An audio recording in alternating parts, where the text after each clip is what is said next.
এটাই হয় যখন একদম সোজাসাপটা একজন মানুষকে জোর করে পলিটিক্সে ঢুকে দেওয়া হয়।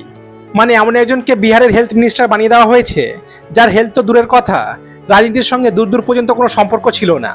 কারণ 51 বছরের নিশান্ত কুমার ছোটবেলা থেকে পলিটিক্স থেকে দূরে ছিলেন। আসলে ওনাকে ছোট থেকে দূরে রাখা হয়েছিল। ওনার স্কুলিং হয়েছে মসিউরির বোর্ডিং স্কুলে। তারপর বাইরে থেকে পড়াশোনা করে মেসার বিআইটি থেকে বিটেক করেন। আর এত কিছু করার পরে উনি বাবার নাম ভাঙিয়ে কোনো হাই ক্লাস লাক্সারি লাইফ কাটাননি, না কোনো ব্যবসা করেছেন না কোনো চাকরি করেছেন। উনি খুব সাধারণ একটা স্পিরিচুয়াল আর মোটিভেশন ভিত্তিক জীবন কাটাতেন। এমনকি উনি এতটাই সিম্পল ছিলেন যে ভাই আপনারা তাকে স্লিপার পরে ঘুরতে দেখতে পাবেন।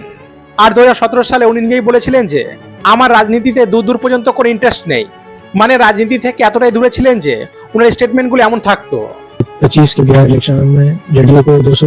তো এমন অবস্থা ওনার কোনো এক্সট্রা কোয়ালিফিকেশন তো ছিল না, কিন্তু একটা কোয়ালিফিকেশন অবশ্যই ছিল। উনি ছিলেন বিহারের সিএম নীতিশ কুমারের ছেলে।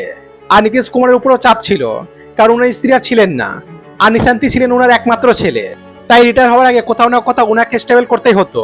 তাই মার্চ 2026-এ নীতিশ কুমার ওনাকে জেডিইউতে যোগ করেন এবং নিজে রিজাইন করে ওনাকে সরাসরি বিহারের হেলথ মিনিস্টার বানিয়ে দেন। আর সবচেয়ে শকিং ব্যাপার হলো ভাই নিশান্ত কুমার বিহারের কোনো বিধানসভা নির্বাচনেই জেতেননি, উনি ডাইরেক্ট হেলথ মিনিস্টার হয়েছেন। এখন দেখো আমি জানি না এই হেলথ মিনিস্টার বিহারে কতটা ভালো করতে পারবে, কিন্তু জনগণের ভোট তো কোথাও না কোথাও বিফলে গেল, কারণ ওরা তো ওনাকে বেছে নেননি।